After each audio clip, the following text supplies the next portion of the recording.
Assalamualaikum warahmatullahi wabarakatuh dan selamat sejahtera kepada pelajar-pelajar tingkatan 4.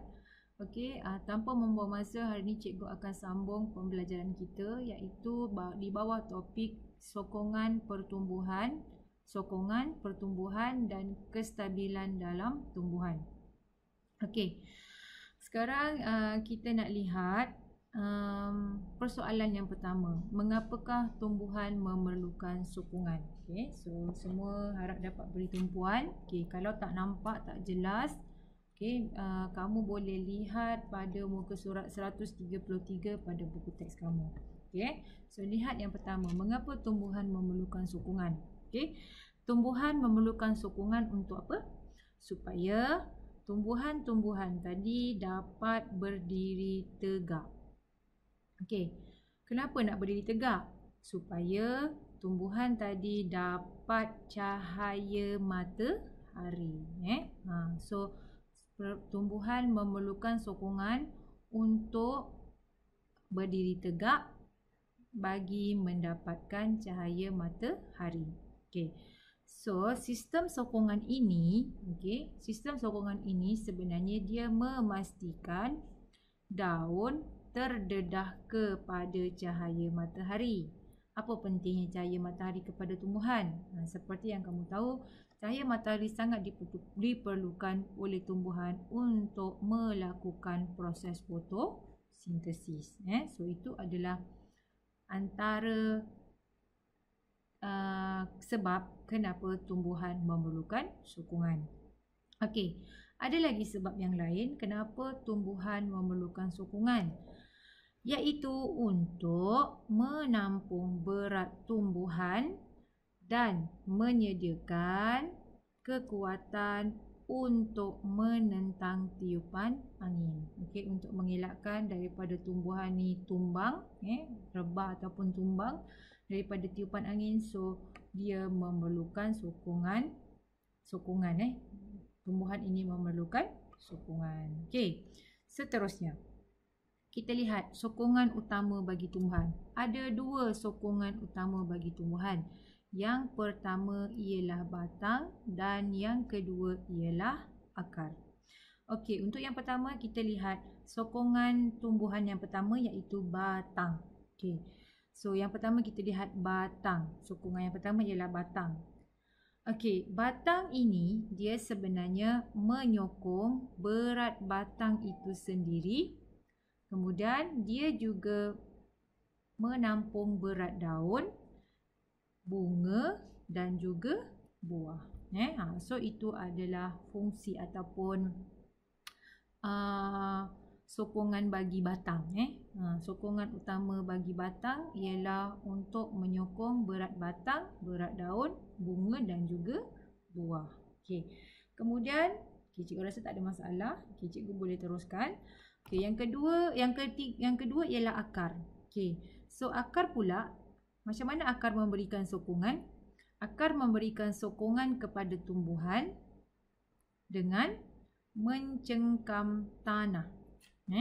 Akar memberikan sokongan kepada tumbuhan dengan mencengkam tanah. So itu adalah akar. Okey, dan kalau kita lihat ada sesetengah tumbuhan dia mempunyai akar di atas tanah. Okey, mempunyai akar di atas tanah. Okey, untuk memberikan sokongan kepada tumbuhan. Okey, nanti kita akan lihat di bawah ada contoh-contoh akar. Ada banyak contoh-contoh akar. Okey, di bawah nanti. Okey, cikgu rasa tak ada masalah. Kamu faham, mudah saja untuk difahami tentang kenapa tumbuhan memerlukan sokongan dan sokongan utama bagi tumbuhan. Okey, so mudah saja. Okey, kita lihat seterusnya iaitu sistem sokongan tumbuhan darat dan akuatik. Okey, sistem sokongan tumbuhan darat dan juga akuatik. Okey, tumbuhan darat kita boleh bahagikan kepada dua.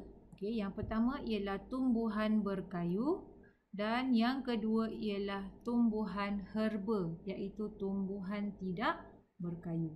Okey, tumbuhan berkayu dan juga tumbuhan tidak berkayu ataupun dipanggil sebagai herba. Okey. Sekarang kita lihat terus kepada tumbuhan berkayu. Okey, biasanya tumbuhan berkayu ini kita akan jumpa pada pokok-pokok yang besar. Pokok yang besar, kemudian pokok yang tinggi. Okay, contohnya macam pokok rambutan, pokok angsana, pokok balak. Itu ialah contoh-contoh pokok yang besar dan tinggi. Dan pokok-pokok ini semuanya adalah berkayu. Okay. Sekarang kita lihat. Okay, sistem sokongan tumbuhan berkayu itu ialah tisu berkayu yang keras, kuat dan tegar. So, kayu itu adalah tisu yang keras, kuat dan tegar. Okey, so tisu ini dibina daripada lignin. Dibina daripada lignin. Apa tu lignin? Lignin ialah bahan kompleks yang tegar dan keras. So itu adalah tentang tumbuhan berkayu. Ingat, tumbuhan berkayu dia adalah biasanya bagi tumbuhan yang besar, tinggi. Okey, kemudian dia mempunyai tisu kayu yang keras, kuat dan tegar. Okey, dan nama tisu ini ialah dibina daripada lignin yang tegar dan keras. Okey, mudah Seterusnya kita lihat tumbuhan tidak berkayu pula. Okey, bergantung kepada air yang tersimpan dalam batang sel ataupun dalam sel batang, terbalik. Dalam sel batang, okey. Tumbuhan tidak berkayu bergantung kepada air yang tersimpan dalam sel batang. Okey, maknanya dalam batang tu dia mengandungi air. Okey, air tu kat mana? Dalam sel batang. Okey, so tujuan air dalam sel batang tu apa? Ialah sebagai sokongan. Okey, dan tumbuhan ini mendapat sokongan daripada kesegahan sel. Okey, kalau sekiranya tumbuhan ini kekurangan air, okey, dia akan jadi lembut dan layu. Jadi pokok-pokok yang tidak berkayu ini dia bergantung kepada air dalam sel batang. Kalau tak ada air, maka sel tadi akan jadi batang tadi akan jadi lembut dan layu. Jadi sebab tu kalau kita tengok contohnya macam pokok bayam. Pokok bayam dia tak berkayu. Kalau kita tanam pokok bayam, kita tak siram dia tak cukup air, nanti dia akan terkulai. Dia akan jadi lembik. Batangnya akan jadi lembut. So dia tak boleh berdiri tegak. Okay, kerana sel tiada kesegahan sel. Okey, seterusnya. Kalau kita lihat seterusnya. Setengah tumbuhan membentuk struktur khas. Okay, setengah tumbuhan dia membentuk struktur khas untuk memberikan sokongan tambahan. Okay, dia ada struktur khas untuk memberikan sokongan tambahan. Okay, ataupun ada pokok-pokok yang dia memanjat. Okay, memanjat pada sokongan lain. Okay, tujuannya untuk memperoleh cahaya matahari. Okay. So nanti kita akan bincangkan sedikit di bawah. Okey, sekarang kita lihat sokongan tambahan bagi tumbuhan berkayu. Contohnya seperti akar banir, akar sokong dan juga akar jangkang. Okey, kita lihat akar banir, akar sokong dan akar jangkang. Okey, akar banir ni biasanya kita akan jumpa pada pokok-pokok yang besar. Ni contohnya ialah contoh akar banir. Okey, akar banir tak begitu besar sebab pokoknya tak begitu besar. Semakin besar pokok tu, dia punya akar banirnya pun akan jadi besar. Kalau kamu pernah lihat orang yang masuk hutan, kalau kita lihat ada pokok yang akar banirnya sama tinggi dengan manusia. Okey, ada yang macam tu. Okey, jadi kalau kita lihat kat sini ni akar banir. Okey, dia ada pada pokok yang besar dan tinggi. Contohnya macam pokok durian, pokok angsana. Ni adalah pokok-pokok yang besar. So akar banirnya pun akan jadi besar. Semakin besar pokok, semakin besar akar banirnya. Okey, seterusnya akar sokong. Okey, akar sokong pula ialah akar yang tumbuh daripada batang atau dahan ke dalam tanah. Okey, daripada batang dan dahan itu dia tumbuh. akar-akar ini dan dia masuk ataupun dahan ini masuk ke dalam tanah. Okey, batang atau dahan ini dia akar yang tumbuh daripada batang atau dahan ini dia telah tumbuh ke dalam tanah. Okey, ni macam nak cakap ayat ni dia. Macam ni kan. Dia daripada akar, daripada batang atau dahan, so dia tumbuh akar-akar ini dan dia masuk ke dalam tanah. Okey. So akar jenis ini ada pada pokok bayan atau pokok pandan dan juga pokok ara. So ini contoh-contohnya. Dia ada pada pokok bayan, ada pada pokok bayan, pada pokok pandan dan juga pada pokok ara. Itu contoh-contohnya. Okey, itu akar sokong. Akar sokong. Cikgu harap kamu faham penerangan cikgu, takut cikgu ulang-ulang banyak kali takut kamu confuse pula. Tapi itulah dia. Okey, akar sokong ni akar yang tumbuh daripada batang atau dahan ke dalam tanah. Cikgu dah tunjukkanlah ni contohnya kat sini. Dia tumbuh daripada batang atau dahan dia ke dalam tanah. Itu kita nama akar sokong. Seterusnya ialah akar jangkang. Okey, akar jangkang. Akar jangkang ini dia menyokong pokok bakau. Contohnya ialah pokok bakau yang hidup dalam kawasan paya. Ini dia akar jangkang. Kamu boleh nampak ni akarnya. So itu ialah akar jangkang. Okey, cikgu teruskan lagi, tak nak buang masa. Okey, yang ini ialah untuk tumbuhan yang tidak berkayu. Okey, contohnya dia ada sulur paut. Mana sulur paut? Ni dia yang sulur paut. Sulur paut ni dia macam satu, dia biasanya dia berada pada hujung sekali dan dia akan memaut pada benda-benda lain. Contohnya kalau kat sebelah tu ada kayu, dia akan paut pada kayu. Ataupun kalau kamu tanam pokok dekat dengan pagar, dia akan memaut pada pagar ataupun pada pokok-pokok lain. So itu namanya ialah sulur paut. Dia hujung dia halus saja, halus saja dan dia memaut dan dia akan memautlah pada semua tempat-tempat yang berdekatan dengannya. Okey. So ni dia. Lihat sulur paut ialah struktur halus dan berlingkar yang melilit tumbuhan lain atau objek untuk sokongan. Contohnya macam pokok timun. Kamu akan nampak ataupun pokok periuk dan juga pokok labu. Dekat hujungnya ada benda yang bergulung-gulung macam ni. Yang bergulung-gulung tu itu ialah dia punya sulur paut. Okey, seterusnya akar cengkam. Okey, akar cengkam. Akar cengkam dia mencengkam pada tumbuhan. Akar cengkam dia akan mencengkam pada tumbuhan atau struktur lain untuk mendapatkan sokongan. Contohnya macam pokok orkid dan juga pokok deduit. Ada banyak lagi lah contoh-contoh yang lain kamu boleh cari. Dan biasanya, akar cengkam ini, pokok yang ada akar cengkam ni, dia biasanya dia akan menumpang. Kamu tengok dia menumpang pada pokok kayu. Pokok yang berkayu. Dia tak berkayu kan, tapi dia menumpang pada pokok yang berkayu. Pokok-pokok yang besar lah. Pokok yang besar. Kalau kita pergi sekolah, dekat tepi jalan tu ada banyak pokok-pokok yang kalau kamu tengok dekat-dekat ada pokok deduit kat situ. Dia pokok deduit tu kecil je, tapi dia menumpang pada pokok yang besar.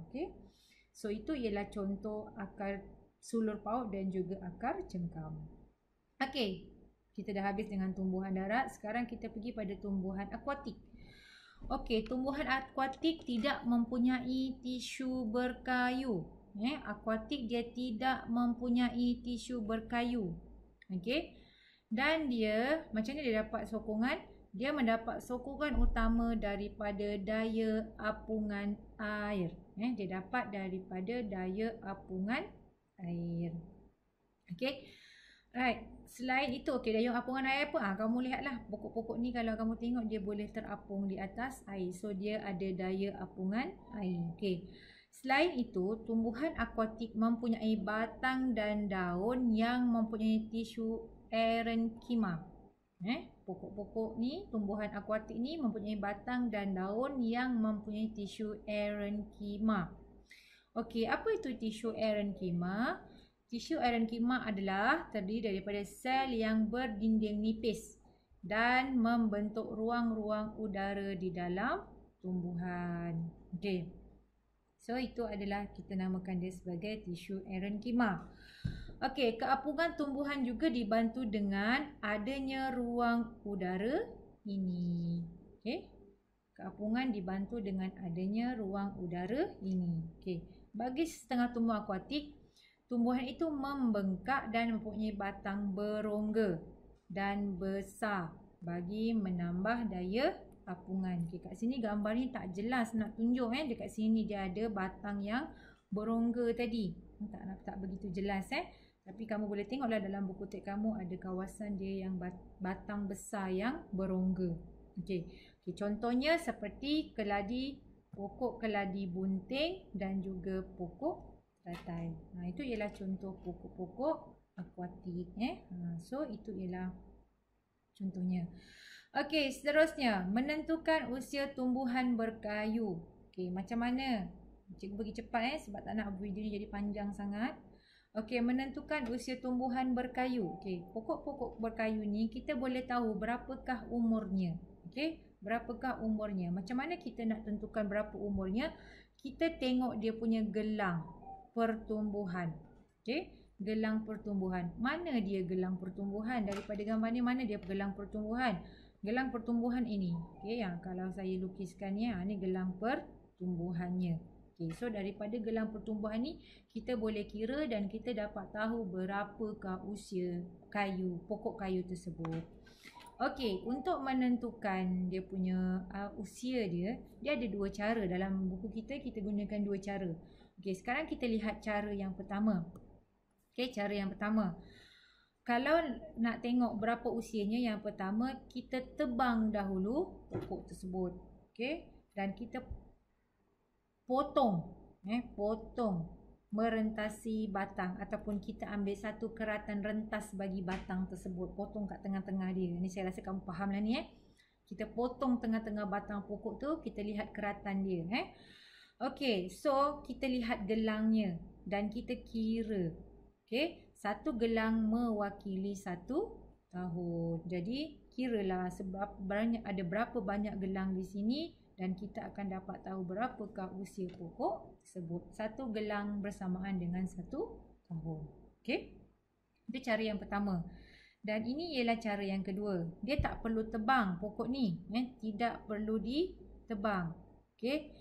Tapi kita korek dia dengan gerudi khas. Mana gerudinya? Okey, kamu boleh nampak. Ini ialah gerudinya. Okey, kemudian gerudi ini kita gerudikan dia sehingga 75% mata gerudi atau separuh ukur lilit pokok. Kita gerudi separuh daripadanya. Okey, ataupun 75% daripada mata gerudi. Okey, bila kita keluarkan mata gerudi, kita boleh nampak gegelang ni. Dan gegelang ni kita boleh kira. Ni contoh dia. Ni kita dah keluarkan dia punya keratan rentas ni kita dah keluarkan. Okey, yang kita gerudi kita dah keluarkan dan kita akan nampak gegelangnya di sini dan kita boleh kira jumlah gegelangnya dan kita boleh tahu berapakah usia pokok tersebut. Yang ini dia akan menyelamatkan pokok daripada ditebang. So tak perlu nak tebang pokok tersebut. Okey, right. Seterusnya kita lihat gallery sign. Pokok berkayu yang tinggi seperti pokok balak mempunyai akar banis yang tumbuh melebar di atas permukaan tanah. Okey, kita lihat kita lihat galeri sign, kita baca semula Pokok berkayu yang tinggi seperti pokok balak. Dia mempunyai akar banir yang tumbuh melebar di atas permukaan tanah dan akar tunjang yang menusuk jauh ke dalam bumi. Okey. Ukuran lilitan batang biasanya besar untuk memastikannya stabil dan kuat. Okay, so makin besar pokok tu, makin besar ukur lilitannya. Kenapa? Untuk memastikan pokok itu stabil dan kuat. So itu adalah kenapa pokok yang besar, ukur lilitnya besar. Okay, dan satu lagi kenapa pokok besar, akar tunjangnya dia menusuk jauh ke dalam bumi. Supaya pokok tadi stabil dan kuat. Okay, itu Okey, sekarang kita lihat topik yang seterusnya, menghubung kaitkan sistem sokongan dan kestabilan tumbuhan. Okey, dia sama sahaja macam haiwan. Hari tu kita dah bincang tentang haiwan kan? Sama juga. Okey. Kita lihat pokok yang dikatakan stabil ialah jika tidak mudah tumbang. Kalau tak mudah tumbang, maka kita kata pokok itu dia sebagai stabil. Apa yang mempengaruhinya? Apa yang mempengaruhi kestabilan pokok ini atau tumbuhan ini? Dia dipengaruhi oleh, sama juga, dipengaruhi oleh pusat graviti dan juga keluasan tapak. Okey, semakin rendah pusat graviti, semakin stabil tumbuhan. Semakin rendah pusat graviti, semakin stabil tumbuhan. Dia sama macam contoh yang kita buat bagi haiwan. Okey, jadi sekarang kat sini ada satu persoalan. Ni persoalan pada yang terakhir ni. Dia kata, bolehkah anda ramalkan antara pokok bunga kertas dengan pokok durian yang mana lebih stabil dari segi kedudukan pusat graviti? Okey, ni cikgu nak kamu jadikan dia sebagai tugasan. Jadikan dia sebagai tugasan yang mana satu yang lebih stabil daripada kedudukan pusat graviti bagi pokok durian. Hintsnya sama juga macam kita belajar yang haiwan dulu. Semakin rendah pusat graviti, semakin tak stabil tumbuhan. Semakin tinggi pusat graviti, semakin kurang stabil. So itu adalah dia punya hints dia. Okey, dan seterusnya cikgu nak kamu buat latihan. Okay, yang pertama, latihan pada muka surat 136. Iaitu, betul tak? Muka surat 136, praktis formatif 6.3. 137. Ni pada muka surat 137, praktis formatif 6.3. Dan seterusnya, buat latihan pada buku kerja kamu. Okey, buku kerja Hasbadi yang kamu dah beli tu, proses science skill tu. Muka surat 66, bawah tajuk sistem sokongan tumbuhan darat dan akuatik. Dah siap, tolong snap gambar, hantar pada guru masing-masing ataupun hantarlah pada sesiapa yang boleh bantu kamu untuk kamu belajar. Okey, itu saja pada hari ini. Terima kasih kerana mendengar. Selamat belajar. Assalamualaikum dan selamat sejahtera.